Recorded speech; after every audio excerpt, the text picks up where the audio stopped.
নমস্কার, ডিডি ত্রিপুরায় আপনারা সবাই স্বাগত। আজ আমরা যোগা বিষয়ে নানাধিক আলোচনা করার চেষ্টা করব। এই বিষয়ে কথা বলার জন্য আমাদের মধ্যে আজ এসছেন যোগা প্রশিক্ষক, যোগা থেরাপিস্ট মিস্টার সুমন্ত দেব, এবং আমাদের মধ্যে দুজন প্রশিক্ষক এসছেন যোগার, যারা ফাঁকে ফাঁকে যোগার অনুশীলন করে আমাদেরকে দেখাবেন কিভাবে এই যোগাটা করতে হয়। আশা করি আপনারা অনুগ্রহ করে সেগুলি দেখবেন এবং সুমন্ত স্যারের আলোচনা শুনবেন। নমস্কার সুমন্ত দা। নমস্কার। আচ্ছা দেখুন, প্রথমেই জানতে ইচ্ছে করছে এই যোগা বিষয়টা কি? যোগ আজকের তো সারা বিশ্বেই এই বিষয়টা নিয়ে একটা আলোড়ন। তো বহু যুগ আগেই আমাদের ভারতবর্ষে যোগের উৎপত্তি। বিভিন্ন জন বিভিন্নভাবে যোগকে ব্যাখ্যা করেছেন। আমি ছোট করে যদি বলতে যাই, দু তিনটে ডেফিনেশন দিয়ে আমি বলছি। ঋষি পতঞ্জলি যেটা বলছেন, চিত্তবৃত্তি নিরোধকে যোগ বলা হয়। অর্থাৎ ফ্লাকচুয়েশন অফ মাইন্ডকে যদি কন্ট্রোল করতে হয় তাহলে যোগ অনুশীলন প্রয়োজন।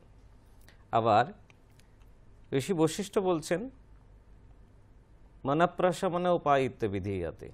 বাহ। অর্থাৎ ব্রডারনেস অফ মাইন্ড, সেটা যদি হয় মন যোগ অনুশীলন করলে মনের যে চিন্তা ভাবনা ইত্যাদি একটু বিস্তৃত হয়। ভগবদ গীতাতে শ্রীকৃষ্ণ বলছেন, যোগা কর্মসু কৌশলম, কর্মের সঙ্গে রিলেশন করে skillful work is yoga. Fine. তো যে কাজটাই করি না কেন তার মধ্যে স্কিল থাকতে হবে এবং তার ম্যাক্সিমাম ফ্রুটফুল রেজাল্টটা যাতে আমরা অ্যাচিভ করতে পারি, যে পদ্ধতিতে করলে সেটা হয় সেটাই যোগ। আরেকটাও উনি বলছেন, খুব এটা খুব আমাদের প্রয়োজনীয় বলতে হয়, সবারই জানা দরকার, সামত্যম যোগ উচ্চতে। মানুষের জীবনটা তিনটে বিষয়কে ঘিরে। প্রথমত তার দেহ, তার মধ্যে তার মন, আর যেটা ইনভিজিবল বা স্পিরিট আমরা বলি। এই তিনটের মধ্যে যদি সামঞ্জস্যতা বিধান না হয় তাহলে মনুষ্য জীবনের যে একদম টপ মোস্ট লেভেলে যাওয়া, এই বিষয়টা আমরা অনুধাবন করতে পারি। পরম প্রাপ্তি। হ্যাঁ, যেটা সার্থকতা সম্পূর্ণ সমস্ত দিক থেকে, সংসারী হোক, গৃহী হোক, সন্ন্যাসী হোক, যাদেরই। মনুষ্য শরীরের দেহ বললেন বলে একটু জানতে ইচ্ছে করছে, এই শরীরটাকে কি আমরা যোগার বিষয়ে কি নানাভাবে ভাগ করে দেখি, না শরীরই? না, শরীরটাকে আমরা তিনটে ভাগে ভাগ করি যৌগিক দৃষ্টিভঙ্গিতে। বলুন না একটু। একটা হচ্ছে স্থূল শরীর, একটা সূক্ষ্ম শরীর, একটা কারণ শরীর। স্থূল শরীর আমরা গ্রস লেভেলে আমরা যেটা শরীরটাকে দেখতে পাচ্ছি। সূক্ষ্ম শরীর যেটা মানসিক অবস্থা, মনটা তো কাজ করছে ভেতরে এই শরীরটাকে ঘিরেই।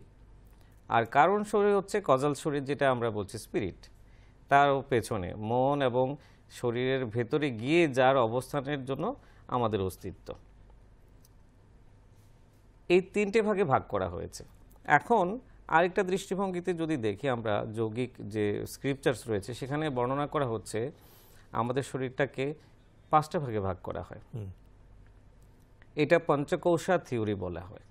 তো পঞ্চকৌশা থিওরির বেসিক যেটা কনসেপ্ট সেটা হচ্ছে যে মানুষের অস্তিত্বটাকে 5টা ভাগে ভাগ করে। প্রথমটা হচ্ছে যে অন্নময় কোষ, যেটা গ্রস বডি আমাদের রয়েছে, যেটা খাদ্যের উপর নির্ভরশীল। প্রতিদিন আমরা খাদ্য খাচ্ছি কেন? আমাদের শরীরের দেহের এই যে স্থূল দেহটা তার নারিশমেন্টের জন্য। তারপরে আসছে প্রাণময় কোষ। এই যে ব্রিদিং চলছে আমাদের প্র্যাকটিসটা, মুহূর্তের জন্য যে ব্রিদিং প্র্যাকটিসটা বন্ধ হয়ে যায়, এই প্রসেসটা যদি বন্ধ থাকে তাহলে আমরা জীবন সংকট শেষ। তো এই যে প্রাণের যে সঞ্চার হচ্ছে, প্রতি মুহূর্তে আমরা বেঁচে আছি, এই ব্রিদ ইন ব্রিদ আউট, এই দুটোর মধ্যেই তো আছি। যদি ব্রিদ ইন হয়ে না আউট না হয় তাহলে আমাদের অস্তিত্ব সংকটে, আউট হয়ে যদি ইন না হয় তাহলে সংকটে। সেটা গেল প্রাণময় শরীর। দেন বিজ্ঞানময়, বিজ্ঞানময় ইন্টেলেক্ট, যেটা এটাও আমাদের একটা অস্তিত্ব। আমরা যা করছি, আমরা যা ভাবছি, তার পরিপ্রেক্ষিতেই তো আমাদের পরিচিতি। ঠিক। তারপর একটা আসছে জ্ঞান জ্ঞানময় কোষ। জ্ঞানময় কোষটা বিজ্ঞানময় কোষটা হচ্ছে ধরুন যে চিন্তা ভাবনার যে স্তরটা সেটা, আর জ্ঞানময়টা হচ্ছে ইন্টেলেক্ট, যেটা যে কোনটা করব কোনটা করব না। আর শেষে হচ্ছে আনন্দময় কোষ। দ্যাট মিন্স একটা ব্লিসফুল স্টেটে থাকা। যেই আমরা যেই কেউই হই না কেন, যেখানেই থাকি না কেন, মানুষ হিসেবে আমরা যে কাজটাই করছি, যে কোনো খাওয়া শোয়া বসা ইত্যাদি দৈনন্দিন যে কাজগুলো, সেগুলোর পেছনে দেখবেন একটা মানুষের একটা অনুভূতি কাজ করে যে না আমরা আনন্দে থাকব, বা আমরা মানে স্থূল অর্থে যেটা সুখের কথা বলি, সুখ এবং আনন্দ দুটো এক জিনিস নয়। সুখটা নির্ভর করে ম্যাটেরিয়ালিস্টিক ওয়ার্ল্ডের জিনিসের বস্তুর ওপরে, আর আনন্দটা নির্ভর করে এটা ভেতরের বিষয়, অন্তর্নিহিত ভাব। এক্স্যাক্টলি। তো সেখানটায় এই 5টা ভাগে ভাগ করা হয়েছে। তো যৌগিক পদ্ধতিতে যখন একজন মানুষকে আমরা দেখি বা তার নানা সমস্যা নিয়ে আমরা বিচার করি বা সমস্যা সমাধানের জন্য চেষ্টা করি, তখন কিন্তু ওই বিষয়গুলোকে বিচার করেই তার যে যৌগিক প্র্যাকটিস হয় বা কোন পদ্ধতিতে গেলে কোন বিষয়টাতে কোন সমস্যাটা হয়ে আছে তা বিচার করেই কিন্তু তার প্র্যাকটিসটা হয়। ওই জায়গাতে যেতে হবে। হ্যাঁ, হ্যাঁ। আচ্ছা, আপনি বলছিলেন, ভারী সুন্দর করে ব্যাখ্যাটা করলেন। আরেকটা জিনিস একটু বলুন না, এই যোগাটার জন্য কি নির্দিষ্ট কোনো বয়স দরকার?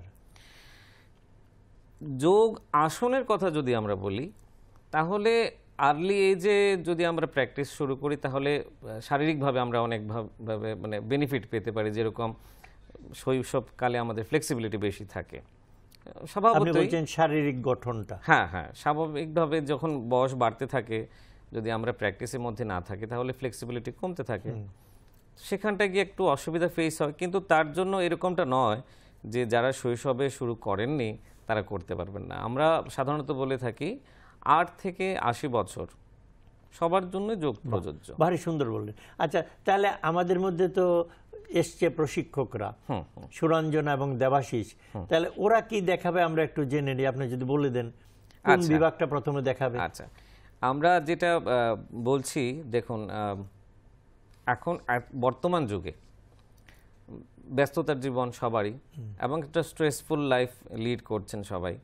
তার মধ্যে হয় যেটা যে, এবং বিভিন্নভাবে আমরা দেখছি যে আগের যে স্কোপগুলো আমাদের কাছে ছিল, পরিবারগুলো ছোট হয়ে আসছে, সামাজিকভাবে আমরা মেলামেশা করার স্কোপটা কমই পাই।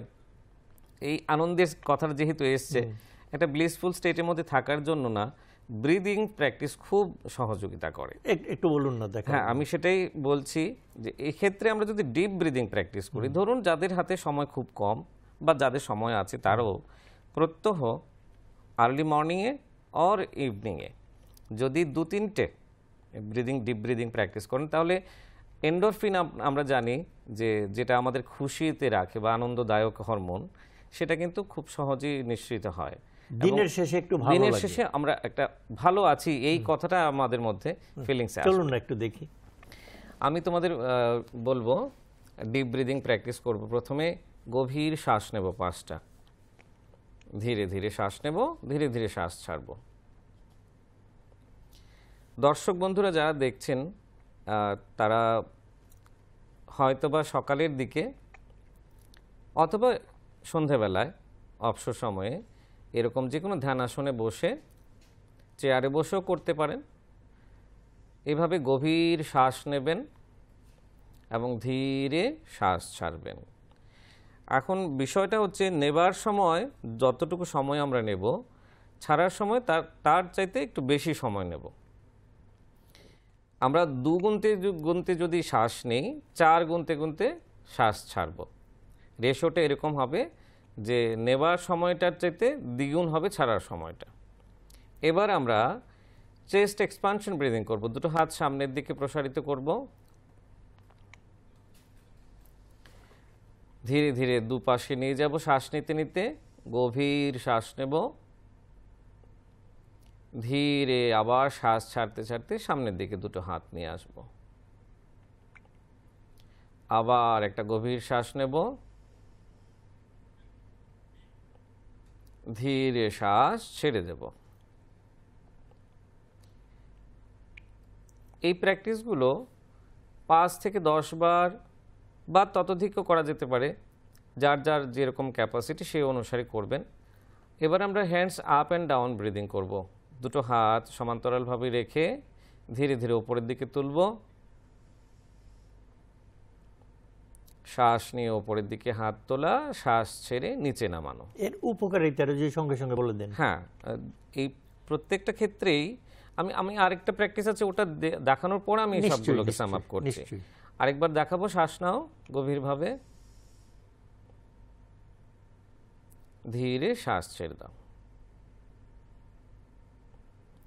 এবার আমরা ভস্ত্রিকা ব্রিদিং করব, যেটা হাতের তালুটা উপরের দিকে চলে আসবে, হাতের আঙুলগুলো গিয়ে আমরা টাচ করব শোল্ডার এবং শ্বাস নেব। গভীর শ্বাস নাও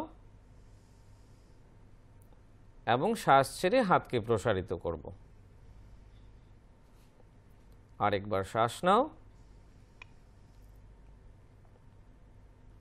এবার শ্বাস ছেড়ে দাও। এই যে সামান্য একদম সাধারণ প্র্যাকটিসগুলো আমরা দেখালাম, ব্রিদিং প্র্যাকটিস, এইগুলো যদি আমরা প্রতিদিন করতে পারি কিছুটা, তাহলে শারীরিকভাবে অনেক সুস্থতার জায়গা আমরা লাভ করতে পারি। যেটা আপনি বলছিলেন যে উপকারিতা, সেক্ষেত্রে এই ব্রিদিং প্র্যাকটিসের উপকারিতা হচ্ছে আমরা যত বেশি ডিপ ব্রিদিং নিই তত আমাদের অক্সিজেনেশন বেড়ে যায়। অক্সিজেনেশন বাড়লে অটোমেটিকলি আমাদের স্ফূর্তি বাড়ে, কর্মক্ষমতা বাড়ে এবং আমাদের লেথার্জি যেটা হয়, অল্প পরিশ্রমের পরেই আমরা পরিশ্রান্ত অনুভব করি, ক্লান্তিবোধ যেটা, সেটা সহজে আসে না। এবং যারাই প্র্যাকটিস করছেন তাদের একটা কমন অভিজ্ঞতা, সবাইকে জিজ্ঞেস করলে আমরা দেখছি ওনার বলছেন যে স্যার আগের চাইতে কিন্তু অনেক বেশি আমরা সতেজ থাকতে পারছি। এবং সাথে সাথে এই ডিপ ব্রিদিং করলে অক্সিজেনেশন যখন ব্লাডে বাড়ে, অন্যান্য ডিজিজে আক্রান্ত হওয়ার স্কোপ কিন্তু অনেকটা কমে যায়, ইমিউনিটি বুস্ট আপ হয়। পাশাপাশি আমরা দেখলাম যে করোনার একটা সময় গেছে, স্পেশালি আমাদের যে লাং নিয়ে একটা সমস্যা হচ্ছিল, তার প্রিকশন হিসেবে কিন্তু আমরা ডিপ ব্রিদিংগুলো প্র্যাকটিস করতে পারি। তাহলে লাং রিলেটেড যেরকম ধরুন কোল্ড অ্যান্ড কাফের একটা সমস্যা থাকে, অনেকের করাইজা থাকে, যে অ্যালার্জির প্রবলেম থেকে থাকে, হ্যাঁ, এটা প্রায় বাচ্চাদের ক্ষেত্রে দেখবেন, শিশুদের ক্ষেত্রে অল্প বয়স থেকেই সামান্য বৃষ্টি বা জলের একটু আধিক্য হলেই সর্দি কাশি হয়ে যাচ্ছে। তার সাথে সাইনাসের প্রবলেমের একটা ব্যাপার থাকে। তারপর ধরুন যাদের অ্যাসথমাটিক টেন্ডেন্সি থাকে, অ্যাসথমেটিক টেন্ডেন্সিতে আমরা কিন্তু ব্রঙ্কিয়াল অ্যাসথমার জন্য খুব ভালো এই ব্রিদিং প্র্যাকটিসগুলো। সাথে সাথে মনটাকেও কিন্তু শান্ত রাখে।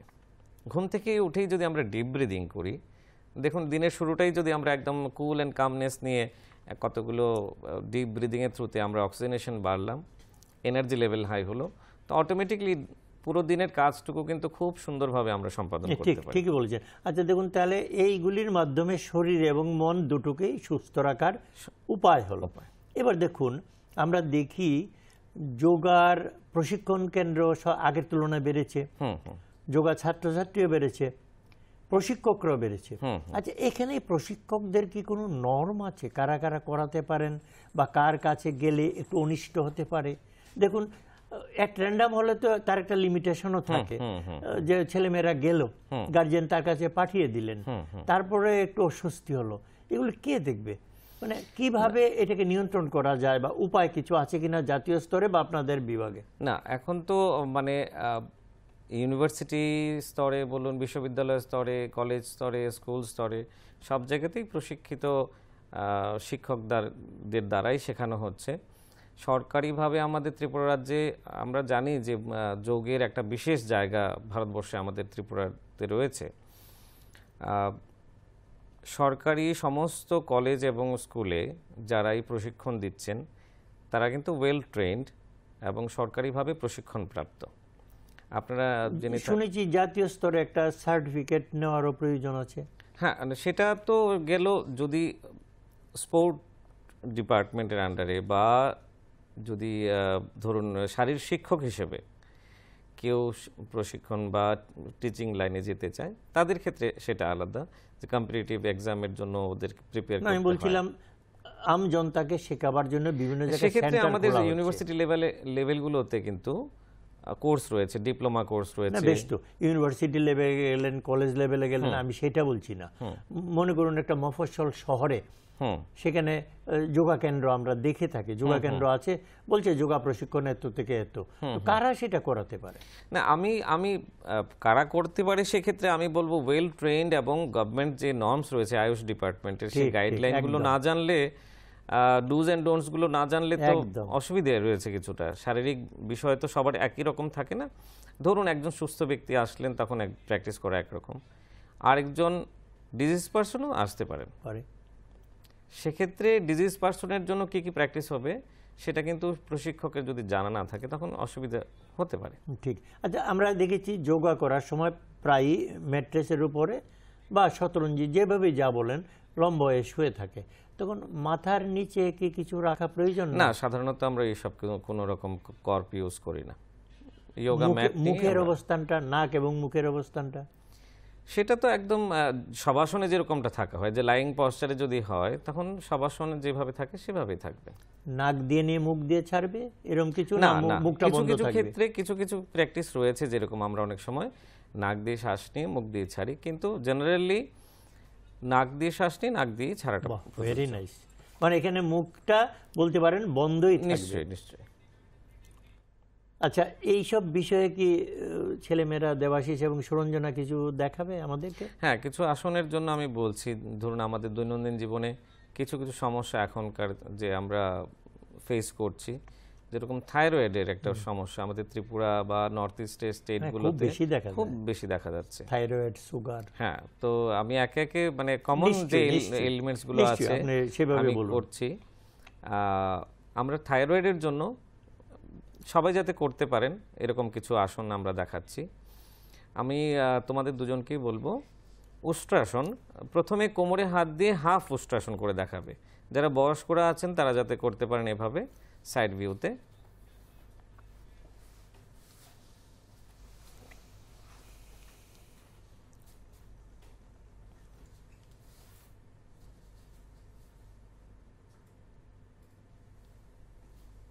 কোমরে হাত দিয়ে নেব, ধীরে ধীরে শ্বাস নিতে নিতে শরীরের উপরে অংশটাকে পেছনের দিকে বাঁকিয়ে নেব। যাদের সার্ভাইকাল স্পন্ডিলাইটিস আছে বা পেলভিক সমস্যা আছে, কোমরের ব্যথা যেটা আমরা বলি, এখন তো লো ব্যাক পেইন ঘরে ঘরেই দেখা যায়, এদের ক্ষেত্রেও কিন্তু এই আসনটি খুব বিশেষ প্রয়োজন। মানে যতটা সম্ভব পেছনের দিকে, যার ক্যাপাসিটি অনুযায়ী হ্যাঁ ব্যাক বেন্ডিং করবেন।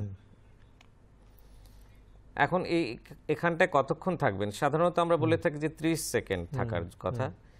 যদি কোনো অসুস্থ লোক হন বা বয়স্ক লোক হন অতটা নাই থাকতে পারে প্রথম দিকে, ওনার যতটুকু সম্ভব। ধরুন কথার কথা 10 কাউন্ট করে আমরা যতক্ষণ থাকতে পারি। Very nice. ধীরে ধীরে আমরা চলে আসব। এবার দুটো হাত গোড়ালিতে রেখে করব। আচ্ছা, ব্যাক বেন্ডিং এর পর ফ্রন্ট বেন্ডিং কি দরকার আছে? ফ্রন্ট বেন্ডিং করব আমরা, মানে এটা তো আমরা জাস্ট বয়স্কদের জন্য কোমরে হাত দিয়ে রেখে করার জন্য দেখালাম। এবার ওই গোড়ালিতে হাত রেখে যারা অল্প বয়সের আছেন, যাদের ফ্লেক্সিবিলিটি ভালো, ওরাও যাতে করতে পারেন এভাবে, সেটা একটু তাদের জন্য দেখাচ্ছেন। বাহ।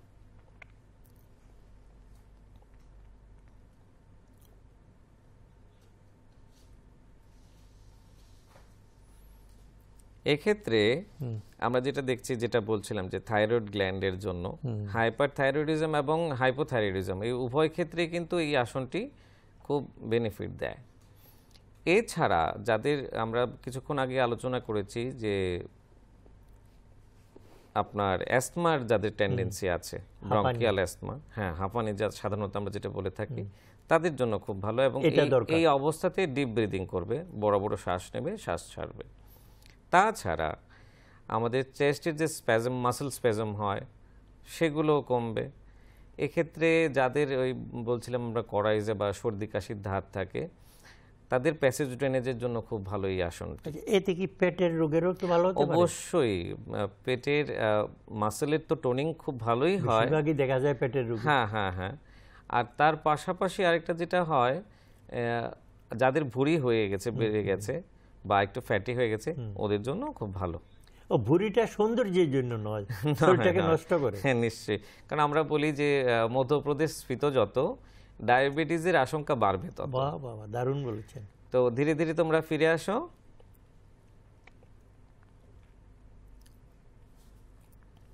এবার আমরা প্র্যাকটিস করব থাইরয়েড রিলেটেড, যেহেতু বলছি আমরা মৎস্যাসন প্র্যাকটিস করব। ধীরে ধীরে পদ্মাসন, একজন পদ্মাসন করবে, আরেকজন সিম্পল সুখাসনে বসে করবে। কারণ যারা পদ্মাসন করতে পারবেন তাদের জন্য পদ্মাসন, যারা করতে পারবেন না তারা সুখাসন বসে করবে। তুমি সুখাসনে করো। হ্যাঁ, দুটোই অপশন রাখা হচ্ছে।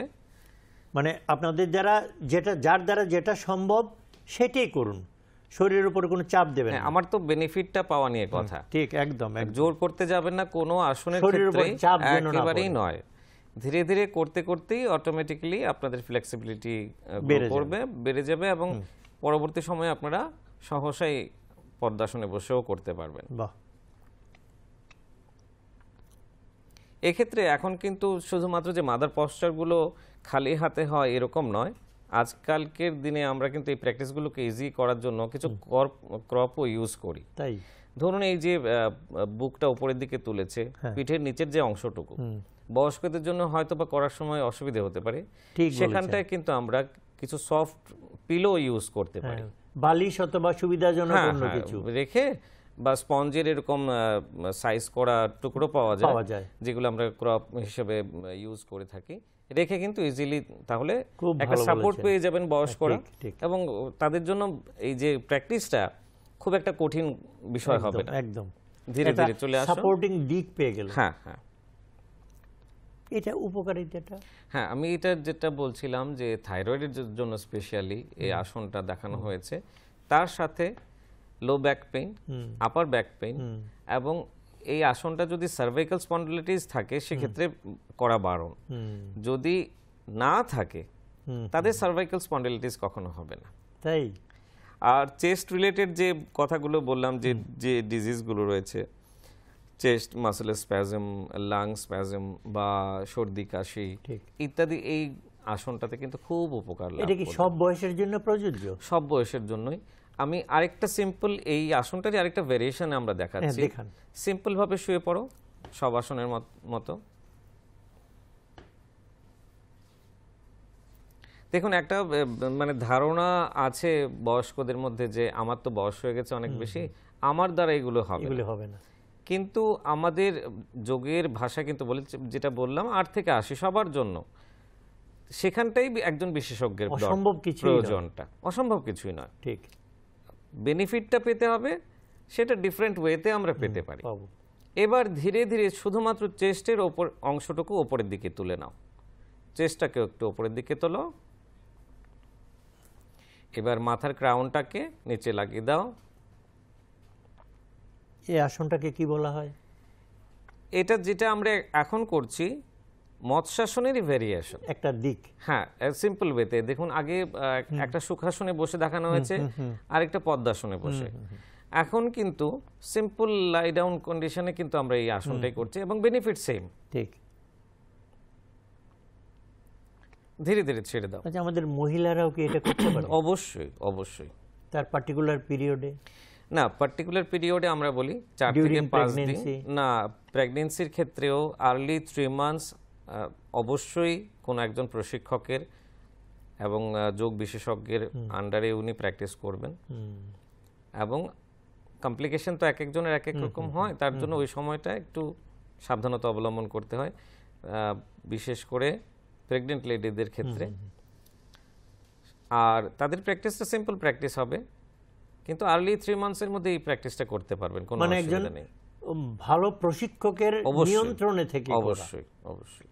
এবং আরেকটা যেটা বললেন যে পিরিয়ডের সময়টা, সেক্ষেত্রে আমরা বলি যে 5 ডেজ অ্যাভয়েড করতে, ওই সময়টা আসনগুলো না, জাস্ট অনলি ব্রিদিং প্র্যাকটিসগুলো ওনারা করতে করতে পারেন, সহজ হ্যাঁ, প্রক্রিয়া। অবশ্যই। ধীরে ধীরে উঠে বসবে।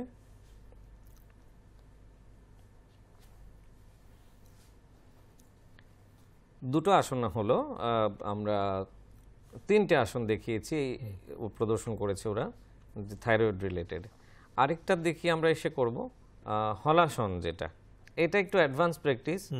এটা যারা প্র্যাকটিস অলরেডি করছেন বা শিশুরা, ওদের জন্য কোনো ব্যাপারই নয়, তারা অবশ্যই করতে পারে। শিশুরা করতে পারে, হ্যাঁ, বড়রাও করতে হ্যাঁ। পারে, আর মেয়েরাও করতে পারে। মেয়ে পুরুষ উভয়ই।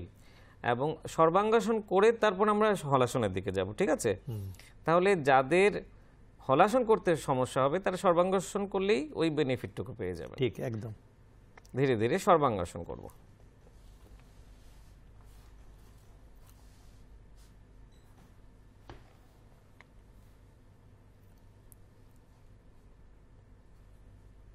যারা যারা করতে পারবেন, আমরা এই ব্যাপারটা এখন আলোচনা করেছি, কারা কারা করতে পারবেন না সেটা নিয়ে আলোচনা হয়নি। ঠিক, ঠিক।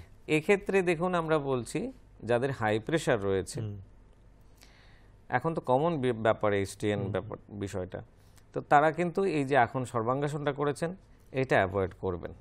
ঠিক, আগের যে পশ্চারগুলো দেখানো হয়েছে ইজি পশ্চার, সেগুলো করবেন। ঠিক। আর যাদের হাই বিপি রয়েছে তারা করবেন না। লো বিপির পেশেন্টরা বা যারা টেন্ডেন্সি রয়েছে লো বিপির, তারা কিন্তু অবশ্যই বেনিফিটেড হবেন এই আসনটা সর্বাঙ্গাসন করে। এমনও দেখা যায় কমে বাড়ে, প্রেসার কমছে তো বাড়ছে, একটা ফ্লাকচুয়েটিং কন্ডিশনে থাকে। ফ্লাকচুয়েটিং কন্ডিশনেও দেখা যায় যে যদি মেডিকেশনের আন্ডারে থাকেন তাহলে অ্যাভয়েড করলেই ভালো হয়। ঠিক। আর এক্ষেত্রে সর্বাঙ্গাসন থেকে আমরা ধীরে ধীরে যাব হলাসনের দিকে।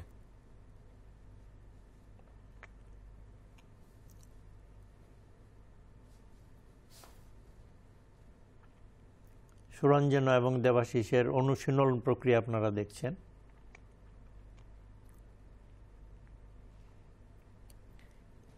এখানটায় দেখুন চিন এবং যে আমাদের গ্লটিসটা কতটা মানে একদম প্রেসার ক্রিয়েট হচ্ছে, এবং থাইরয়েড গ্ল্যান্ড, প্যারাথাইরয়েড গ্ল্যান্ড দুটোর মধ্যেই কিন্তু এখন প্রচন্ড পরিমাণে ব্লাড ফ্লো হচ্ছে।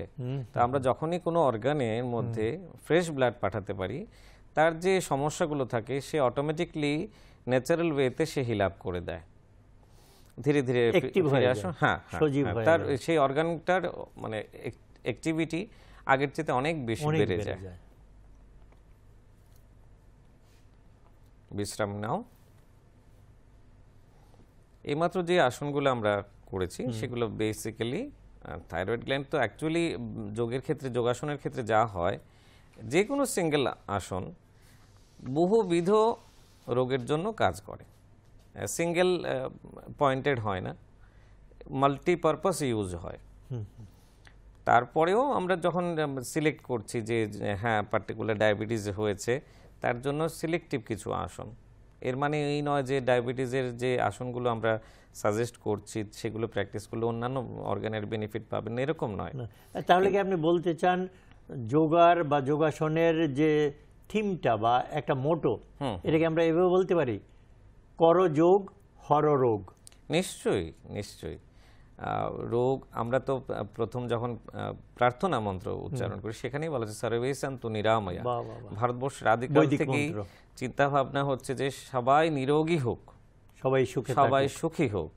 তো এই ভাবনা নিয়েই যোগের উৎপত্তি, এবং ঋষিরা সর্বাঙ্গীন সুখের কথা ভেবেছেন, সর্বাঙ্গীন নিরাময়তার কথা ভেবেছেন। যেরকম ঋষি পতঞ্জলি ব্রডার আসপেক্টে স্টাডি করেছেন সাইকোলজি নিয়ে, যে পতঞ্জল যোগ দর্শনটা পুরোটাই মনোবিজ্ঞানের উপর ভিত্তি করে। আবার হঠযোগ সংহিতা, হঠযোগ প্রদীপিকা, ঘেরণ্ড সংহিতা, এগুলো হয়েছে ফিজিক্যাল বডিকে নিয়ে। বিভিন্ন আসন, বিভিন্ন প্রাণায়াম কিভাবে শারীরিক সুস্থতা দিতে পারে, এরা অনেকভাবে কথাগুলিকে আমাদের সামনে রেখেছেন। মুদ্রা কত হলো শরীর, মন এবং আত্মা বা সোল, আপনি যেভাবে বলেন, এর মানে টোটাল ডেভেলপমেন্ট। এক্স্যাক্টলি, আমরা বলি যেটা উন্নয়ন, একজন ব্যক্তির পূর্ণাঙ্গ বিকাশ। ঠিক ঠিক, একদম বিকাশ সমস্ত দিক থেকে, যে কোনো প্রফেশনে হতে পারেন। কিন্তু আমাদের যে সমাজে আমরা রয়েছি, সমাজের প্রতি যে দায়বদ্ধতা, ফ্যামিলির প্রতি যে দায়বদ্ধতা, এবং বিশেষ করে নিজের প্রতি যে দায়বদ্ধতা, সবগুলো আমাদের মাথায় নিয়ে চলতে হবে।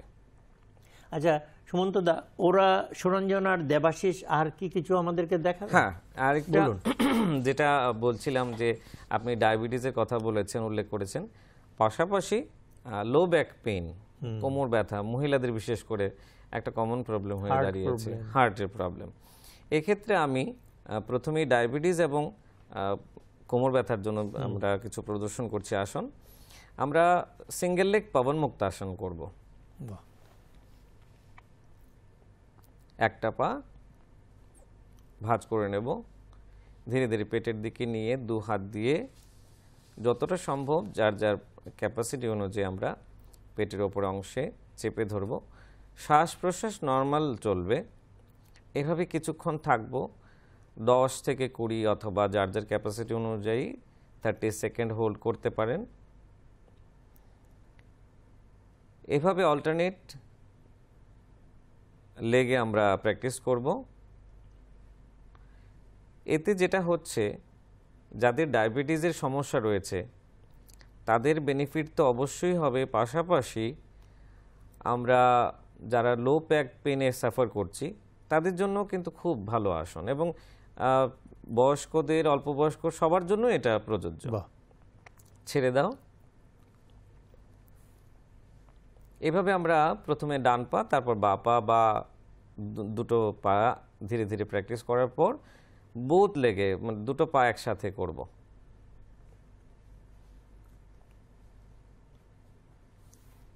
দুটো পা ধীরে ধীরে টোটাল জিনিসটা সুমন্ত দা হলো রিদমিক, অবশ্যই একটা ছন্দে হবে, অবশ্যই ছন্দে হবে, তাড়াহুড়ো করা যাবে না, কারণ যোগ আসন হচ্ছে স্থিরম সুখম আসনম, স্থির হয়ে যে কোনো পশ্চারে দীর্ঘক্ষণ থাকা।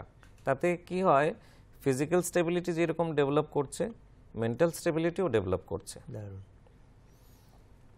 কিছুক্ষণ থাকার পর রিল্যাক্স করব আমরা। গ্যাস্ট্রাইটিসের যাদের সমস্যা, আসনের নামটা শুনে আমরা বুঝতে পারছি পবন মুক্ত আসন। তো এক্ষেত্রে গ্যাস্ট্রিকের সমস্যা, তাদের গ্যাস হয় প্রচুর, সেক্ষেত্রে কিন্তু ওনারাও খুব বেনিফিটেড হবেন। পাশাপাশি ক্রনিক কনস্টিপেশনের যারা সমস্যা আছেন এবং ইনডাইজেশনের সমস্যা ভুগছেন, তাদের জন্য কিন্তু এই আসনটি স্টমাক ডিসঅর্ডার। এক্স্যাক্টলি। এবার আমরা ধীরে ধীরে দুটো পাকে, হাঁটুকে ভাঁজ করে নেব। দুটো হাত দিয়ে পায়ের গোড়ালিকে টাচ করব, গোড়ালিতে হাত রাখবো। ধীরে ধীরে কোমরটাকে উপরের দিকে তুলে ধরব।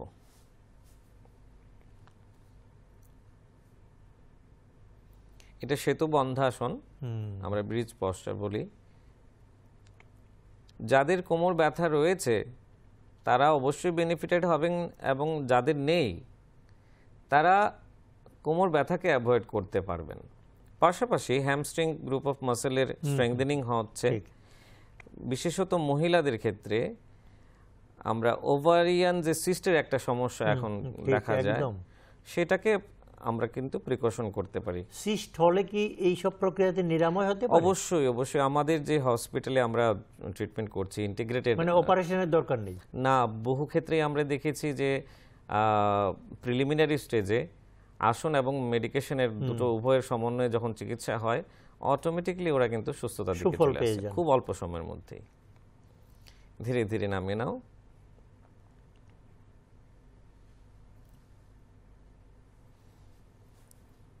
বিশ্রাম।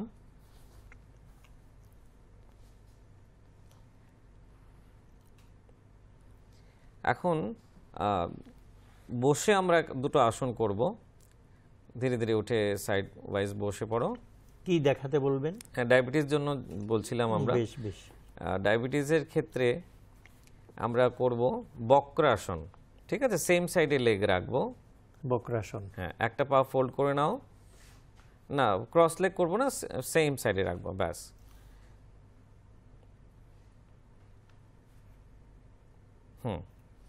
রেখে ধীরে ধীরে বডি টুইস্টেড, স্পাইন টুইস্ট করতে হবে আর কি, এটাতে স্পাইনাল টুইস্ট হবে। দেখুন, এই যেটা বলছিলাম যে যে কোনো পার্টিকুলারলি কোনো ডিজিজ ওরিয়েন্টেড যদি আমরা আসন করি, তার মানে এই নয় যে শুধুমাত্র ওই পার্টিকুলার ডিজিজেই কাজ ওইটাতেই করবে। কাজ হবে, নানা ধরনের বেনিফিট আমরা পেতে পারি একসঙ্গে অনেকগুলি যোগাসনে একসঙ্গে অনেকগুলো উপকার পেতে পারে। এক্স্যাক্টলি, একটা সিঙ্গেল পশ্চার অনেকগুলো বেনিফিট দিচ্ছে। দেখুন আমাদের স্টমাকের যে পজিশনটা, অ্যাবডোমিনাল যে অর্গানগুলো রয়েছে সেগুলোর উপর আমরা প্রেসার ক্রিয়েট করছি। যেই মাত্র আমরা প্রেসার ক্রিয়েট করছি, সার্কুলেশনটা কিছুটা হলে কম আছে এখন। যেই মাত্র আমরা রিল্যাক্স করব, সঙ্গে সঙ্গে ওই অর্গানগুলোতে সার্কুলেশন বেড়ে যাবে। পাশাপাশি আমরা অতটা কিন্তু নর্মালি স্পাইন টুইস্ট করি না। যখন কোমরের দিকটা বেঁকেছে, ঠিক পাশাপাশি ঘাড়ের দিকটাও কিন্তু আমরা বাঁকিয়েছি। তাহলে টোটাল স্পাইনটার একটা নারিশমেন্ট হচ্ছে, এবং সার্ভাইকাল স্পন্ডিলাইটিস, অ্যাঙ্কাইলোজিং স্পন্ডিলাইটিস, স্পন্ডিওলোসিস, এই তিনটে ক্ষেত্রেই কিন্তু আমরা বেনিফিটেড এই একটি আসনের মাধ্যমে। এবং লো ব্যাক পেইন যেটা আমরা বলছিলাম যে কমন হয়ে দাঁড়িয়েছে, সেটা থেকেও কিন্তু আমরা নিজাত পাবো। কতক্ষণ এটা করবে? ওই একই কথা, 30 সেকেন্ড মিনিমাম। তার উপরে যদি কেউ করতে পারে তার ক্যাপাসিটি অনুযায়ী, মানে বিভিন্ন জায়গায় যার যার শরীর কতটা সহ্য করতে পারে। হ্যাঁ হ্যাঁ হ্যাঁ, আমি যেটা বলছি প্রত্যেকের ক্ষেত্রে যারা অসুস্থ আছেন অলরেডি, তাদেরকে আমরা সাজেস্ট করি যে আপনারা 10 গুণে গুণে করুন। কারণ সময়ের যদি প্রতি লক্ষ্য রাখি, তাহলে ঘড়ি দেখে দেখে মনটা ডাইভার্ট হয়। সুমন্ত দা ভারী সুন্দর কথা বলেছেন। অসুস্থ যাদেরকে বলবেন, আচ্ছা অসুস্থ হলে আসবে না তার আগে থেকে করা দরকার? না, আমরা তো বলবো যে যেটা বলছিলাম, যোগের চিন্তা ভাবনাই হচ্ছে যাতে অসুস্থ না হই, আমরা সুস্থ দেহ নিয়ে বাঁচি। কিন্তু এখন যারা আগে হয়তো বা প্র্যাকটিস করেননি, অসুস্থতা হয়ে গেছে, তাদের জন্য অবশ্য যোগ কাজ করবে। আচ্ছা দেখুন, আমরা তো দেখেছি বিগত কয়েক বছর ধরেই বছরের 21শে জুন আন্তর্জাতিক যোগা দিবস পালন করা হয়। আমরা তখনই দেখি যেমন একটা কেমন ফ্লো চলছে। এই বিষয়ে আপনি কি বলবেন? সারাক্ষণই করা দরকার, না ওই বিষয়টাকে সামনে রেখে কিছু কিছু করে দিলাম? আমাদের যোগ বিষয়টা হচ্ছে আমাদের প্রতিদিনের, দিনে কতটা করা দরকার, এটা ক্যাপাসিটির উপরে ডিপেন্ড করবে। মোটামুটি আমরা যেটা বলি, একজন ওয়ার্কিং পিপলের জন্য 30 to 45 মিনিটসের একটা প্র্যাকটিস হওয়া ম্যাক্সিমাম। একবারে না দুবারে, দুবেলা মিলে? না, একবেলাতে। কেউ যদি দুবেলা করতে পারেন তাহলে তো খুবই ভালো, সেম জিনিস রিপিট করতে পারেন। অথবা একটা কাজ করতে পারেন, যেহেতু আমি ওয়ার্কিং পিপলের ক্ষেত্রে বলছি, আর্লি মর্নিংয়ে যদি আমরা ফুল প্র্যাকটিসটা করি, প্রথমে কিছু ফ্রি হ্যান্ড এক্সারসাইজ, তারপর কিছু আসন, তারপর প্রাণায়াম, তারপর একটু রিল্যাক্সেশন টেকনিক ফলো করলাম। সেটা করার পর অফিস থেকে বা কাজ থেকে ফিরে এসে সন্ধ্যাবেলায় আমরা কিন্তু কিছু ব্রিদিং প্র্যাকটিস এবং মেডিটেশন করতে পারি। তাহলে হয় কি, আমাদের যে সারাদিনের যে পরিশ্রমটা, সেটা খুব অল্প সময়ের মধ্যে আমরা সেখান থেকে বেরিয়ে এসে আবার নতুন করে নিজেকে স্পিডি করতে পারি। তাহলে আম জনতাকে আপনি বার্তা দিতে চাইছেন, আপনার মেসেজ হলো রোগ হলে আসবে এমন নয়, তার আগে থেকেই স্বাভাবিক অবস্থায় সবাই করতে পারে, যাতে শরীর মন যাবতীয় জিনিস সুখে থাকতে পারে, শান্তিতে থাকতে পারে। আমি আমজনতাকে এই মেসেজটুকু দেব। দেখুন, আমরা যদি সহজভাবে নেই, অনেকটা আঘাত প্রশিক্ষকের উপরে এসে যায়। আমরা যখনই দেখি বছরের বিশেষ সময় 21শে জুন, তখন যেন তেরে ফুরে সবাই সব দিকে কাজ শুরু করে দেন। সবাইকে নিয়ে একটা বিশেষ মুহূর্ত, ওইটাকে নিয়ে আপনি কি বলবেন? এরও অ্যাকচুয়ালি আজকের 2015 সাল থেকে আমরা সেলিব্রেট করছি বিশ্ব যোগ দিবস। তখন থেকে এটা তো ঠিকই যে প্রতিদিনের বিষয়, এটা একদিনের জন্য নয়, কিন্তু এই যোগ দিবসটা পালনের পর থেকে কিন্তু সারা বিশ্বে যোগের প্রতি মানুষের কিন্তু আগ্রহ অনেক বেড়ে গেছে। আমাদের যে ইন্ডিয়ান ফিলোসফি তাকে কিন্তু অনুসরণ করছে অবশ্যই। এবং গোটা ভারতবর্ষের ক্ষেত্রেও যদি আমরা দেখি, সরকারিভাবে বেসরকারিভাবে এখন অনেক বেশি মানুষ কিন্তু যোগকে অনুশীলন করছেন। এবং যোগ দিবসের যে জুন মাস যখনই আসছে, হ্যাঁ এটা ঠিক যে একটু ব্যস্ততা বেড়ে যাচ্ছে, কিন্তু সেটার একটা ভালো দিক আছে। এইভাবেই হয়তো বা অনেকের যারা প্র্যাকটিস করেননি কখনো, তাদের মনেও উৎসাহ জাগছে যে না, আমরাও করতে পারি। আর আমার বার্তা থাকবে ব্যক্তিগতভাবে, এটা প্রতিদিনের জিনিস, যতটাই করবেন ততটাই আপনি বেনিফিটেড হবেন। এর কোনো সবকিছু নিজের জন্য, নিজের জন্য অবশ্যই। আপনি ভালো থাকলে আপনার ফ্যামিলিও ভালো থাকবে, সোসাইটি ভালো আপনার থাকবে, সোসাইটিও ভালো থাকবে, স্টেট ভালো থাকবে, এক্স্যাক্টলি কান্ট্রি ভালো থাকবে, দেশটাও ভালো থাকবে। গোটা ওয়ার্ল্ড আমাদের এক পরিবার হয়ে যাবে। আমাদের এই বসুধৈব কুটুম্বের যে কুটুম্বকম। কনসেপ্ট, বসুধৈব কুটুম্বকম, এই কনসেপ্ট তো তখন থেকেই এসেছে। ঋষিদের চিন্তা ভাবনাতেই ছিল যে গোটা বিশ্বটাই আমাদের হ্যাঁ, ঠিক বলেছেন। পরিবার। মানে পৃথিবীর অন্যান্য দেশ, আজকের উন্নত দেশ যখন একেবারে শিশু অবস্থা বাল্যকালে, আমাদের দেশে কিন্তু তখন থেকে মুনি ঋষিদের মধ্যে আমাদের অনেক অনেক পিতৃপুরুষদের অ্যাডভান্স সেই জিনিস ছিল। অ্যাডভান্স আজকে কি চিন্তা আমরা ভাবনা একটু ছিল। পেছনে চলে গেছি না? অনেক দেশ একটু এগিয়ে যাচ্ছে বলে মনে হচ্ছে।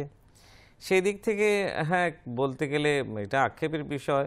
আমাদের একটা সময় তো আমরা ট্রিমেন্ডাস পিক পজিশনে ছিলাম এই বিষয়গুলো নিয়ে। মাঝখানে একটা সময় গেছে বিভিন্ন কারণে আমরা কিছুটা পিছিয়ে পড়েছি, কিন্তু বর্তমান যে সময়টা চলছে তাতে কিন্তু আবার আমরা ঘুরে দাঁড়ানোর চেষ্টা আছি এবং অনেকটাই ওভারকাম আচ্ছা, আপনি যখন বললেন আমরা ঘুরে যাবার চেষ্টা করছি, চলুন আমরা একটু ঘুরে দাঁড়াই। ওরা কি সুরঞ্জন আর দেবাশিস আমাদেরকে কি দেখাতে যায় যদি একটু বলেন। হ্যাঁ, এবার আমরা ডায়াবেটিস রিলেটেড আরেকটা আসন আমরা করব, মুন্ডুক আসন করব। প্রথমে বজ্রাসনে বসবো,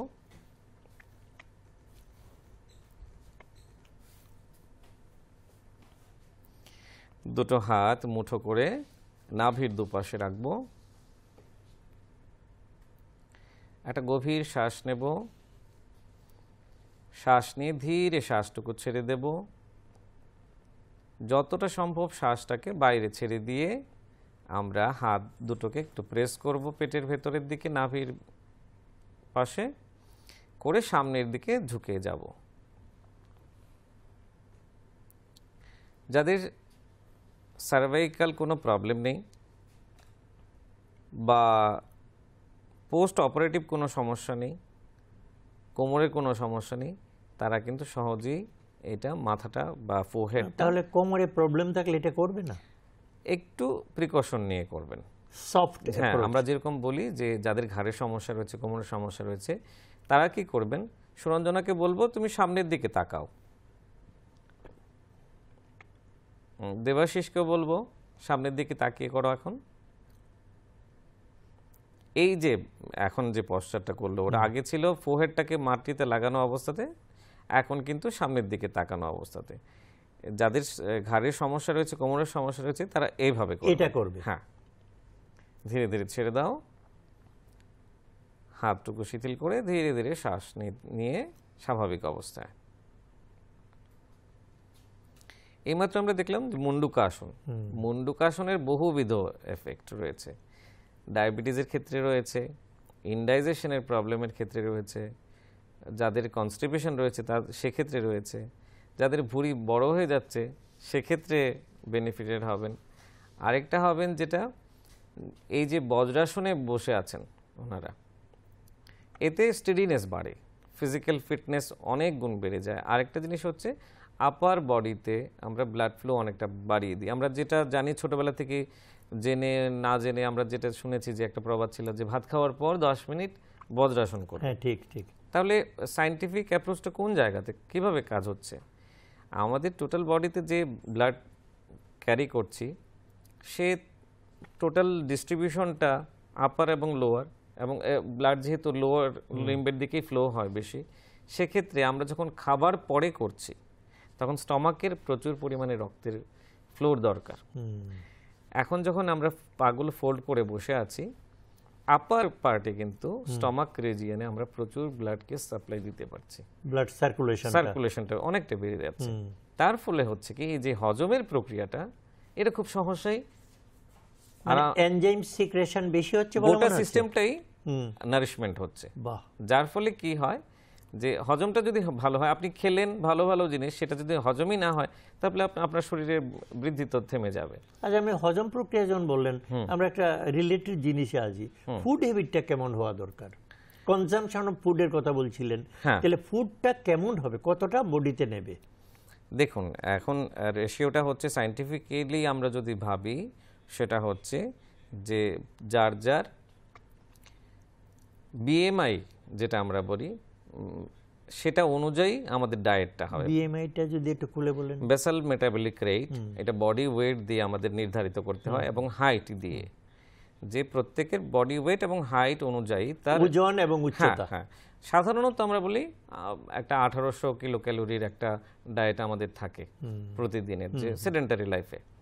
সেক্ষেত্রে যারা পরিশ্রম বেশি করেন তাদের একটু বাড়বে, একটু বেশি খাবে। যারা ফিজিক্যাল ওয়ার্ক করছেন বেশি তাদের জন্য আরেকটু অন্যরকম এবার ডায়েট বলুন তো দেখি, বেশি পরিশ্রম করলো না অথচ খেতে গেল, খাবার দোকানে প্রচন্ড ভিড় দেখা যায় সন্ধ্যার সময়, এদেরকে কিছু বলবেন? সমস্যা তো এখান থেকেই হচ্ছে আমাদের। বলুন না একটু এদেরকে বলুন। আজকের দিনে যে সমস্যাটা আমরা ফেস করছি বেশিরভাগ সমস্যা কিন্তু এই খাবার থেকে, কারণ কোয়ালিটি অফ ফুড আজকে আমরা মেনটেন করছি না। আমাদের যে ক্যাপাসিটি রয়েছে ফুড ইনটেক করার তার চেয়ে অনেক বেশি গ্রহণ করছি। আরেকটা হচ্ছে টাইমিং।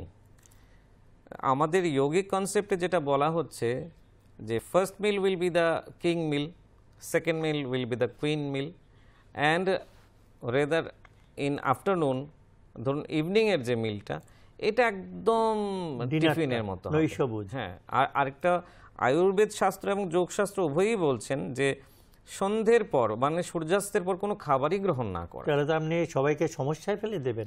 আজকে বেলায় তো খাবার বেশি। আমাদের লাইফস্টাইল তো পুরো উল্টো চলছে এখন, এবং যার জন্য আমরা সাফারও করছি তার জন্য। আজকে ডায়াবেটিসের কথা যখন এসছে তো অটোমেটিকলি রিজনটা কি সেটা চলে আসে। ডায়াবেটিস একটা auto immune disease, type 1 diabetes, type 2 diabetes রয়েছে। ঠিক।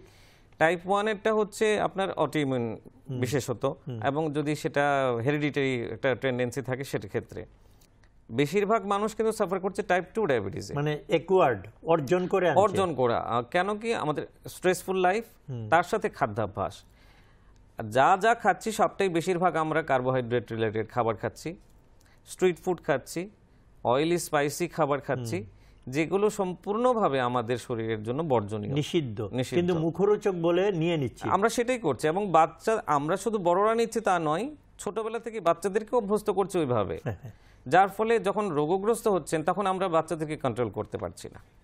তো আমরা বলবো, আমি অ্যাজ এ যোগা থেরাপিস্ট সবাইকে রিকোয়েস্ট করব যে এই খাদ্যাভ্যাসের ব্যাপারটা এবং সময়ের ব্যাপারটা অবশ্যই আপনারা আপনাদের শিশুদের যদি শরীর মন ইত্যাদিকে ভালো করে রাখতে চান তাহলে। আচ্ছা, একটা জিনিস আমরা একটু জানার চেষ্টা করব।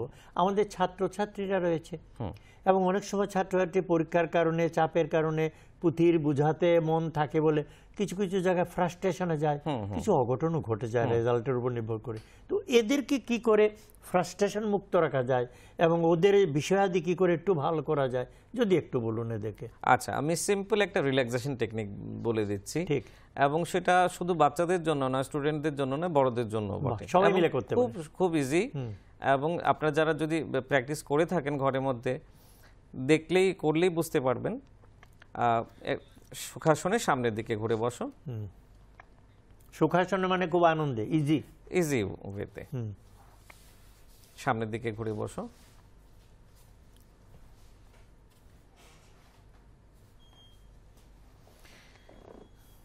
ধীরে ধীরে দুটো চোখ বন্ধ করে নাও। শরীরের সমস্ত মাসেলগুলোকে রিল্যাক্স করো। চোখ বন্ধ কেন করবে? অ্যাকচুয়ালি হয় কি, মাইন্ডকে নিয়েই তো বিষয়টা, কনসেন্ট্রেশনটা ডেভেলপ করার ক্ষেত্রে আমরা ক্লোজ আইস যে সিচুয়েশনটা সেক্ষেত্রে হেল্পফুল হয়। কারণ আমরা যদি বাইরে থেকে মেসেজ রিসিভ করি তাহলে মাইন্ড ফ্লাকচুয়েট হয়ে যায়। একদম। চোখটা বন্ধ করলে সেই রিসিভটা আর হয় না। বিউটি। এখন 3টে গভীর শ্বাস নেব।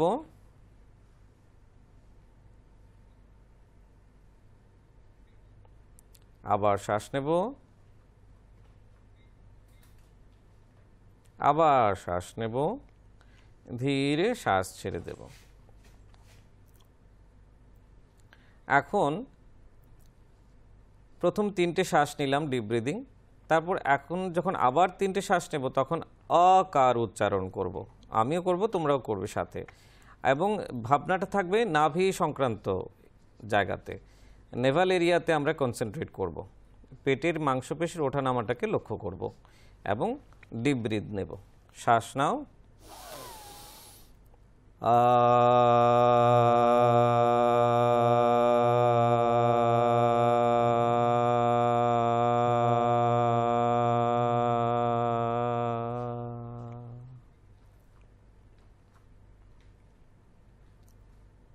আমি সময়ের অভাবের জন্য একবার করেই দেখাচ্ছি, ঠিক আছে? ঠিক। এবার আমরা সেকেন্ড পজিশন হবে আমাদের চেস্ট এরিয়া। আমরা যখন শ্বাস নেব এবং শ্বাস ছাড়ব তখন উকার উচ্চারণ করব। গভীর শ্বাস নাও আর ছাড়তে ছাড়তে উকার উচ্চারণ। উ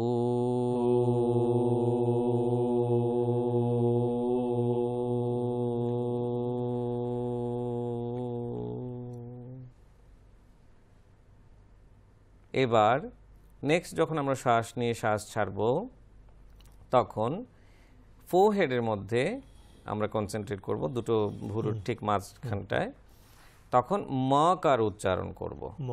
ম। গভীর শ্বাস নাও, শ্বাস ছাড়তে ছাড়তে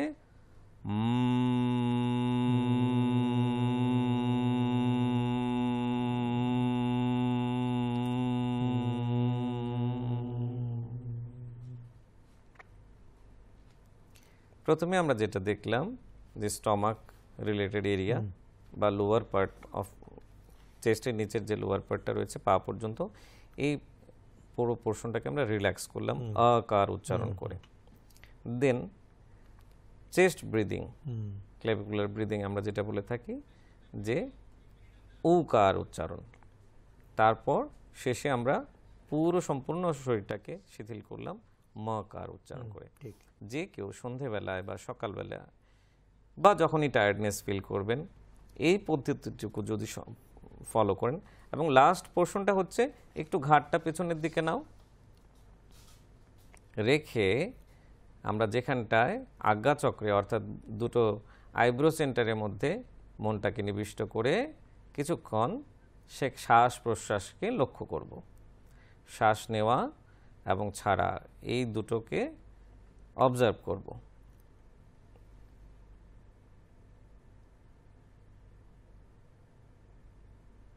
ফিফটিন টু 20 মিনিটসের যদি আমরা এই প্র্যাকটিসটুকু করে থাকি, অবশ্যই কনসেন্ট্রেশন ডেভেলপ করবে এবং একটা জীবনের প্রতি অনুভূতি অন্যরকম হবে, কুল অ্যান্ড কামনেস ডেভেলপ করবে। যে চক্রগুলি বললেন অষ্টদল পদ্ম, জাগ্রত হয়ে সম্পূর্ণ শরীরটাই রিল্যাক্সড হয় এবং খুব অল্প সময়ের মধ্যেই আমরা কিন্তু এনার্জাইজ করতে পারবো নিজেকে।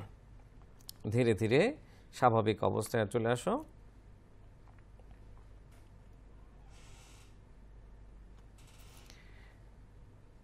দুটো হাতের তালুকে পরস্পর ঘষে নাও। Rub your palms, take your palms on your eyes, throat, কণ্ঠে, চেস্ট, বুকের উপর, স্টমাক, নাভিতে। Touch your palms on your thighs and feet. এই হচ্ছে তাহলে আমাদের ল্যান্ডিং হয়ে গেল। হ্যাঁ, ল্যান্ডিং হয়ে গেল। ধীরে ধীরে চোখ খুলতে পারো। Very nice. সুমন্তদা, এই যোগের বিষয়ে তো জানার শেষ নাই, এবং আমাদের দর্শকদেরও কিন্তু এতক্ষণ নিশ্চয়ই উৎসাহ বেড়ে গেছে, কিন্তু আমরা তো খুব বেশি একটা সময় দিতে পারবো না। পালাক্রমে ক্রমে আমরা এগুলি জানবো, শিখবো এবং জানবো। এবং আপনারা সবাই জানবেন যে যোগ একদিনের জন্য কিন্তু নয়, যোগটা হবে সারা বছর, সারাক্ষণ, মাসের সব দিন কম বেশি করে একটু একটু। তাহলে কি হবে, আমরা যোগের মাধ্যমে যৌগিক হয়ে যেতে পারবো। যোগ সাধনা যেটা প্রাচীন ঋষিরা আমাদেরকে শিখিয়েছেন, তন মন ধান দিয়ে ওই দিকে চর্চা করা এবং সেই দিকে নিজেদের বিকাশের জন্য, সম্পূর্ণ বিকাশের জন্য আত্মসমর্পণ করা। যোগ মানেই কিছু যোগ করা, এডিশান। তো এটাই হবে, এবং এর উপরে নিশ্চয়ই আমরা সময় করে আরও আলোচনা করব, কথা বলবো, আপনাদেরকেও আমরা ডাকবো। তাহলে আজকে আমরা এখানেই শেষ করব। আপনারা সবাই সুস্থ থাকেন, ভালো থাকেন এবং প্রতিদিন যোগের কিন্তু একটু অভ্যাস করে নেবেন। অনুগ্রহ করে ভালো থাকবেন। আপনাদের সবাইকে, সুমন্তদা, সুরঞ্জনা, দেবাশিস, সবাইকে খুব ধন্যবাদ। সময় করে সবাই এসছেন এবং সবাই অনেকটা সুযোগ দিলেন আমাদের দর্শকদের জন্য। আপনাদেরকে অনেক অনেক ধন্যবাদ।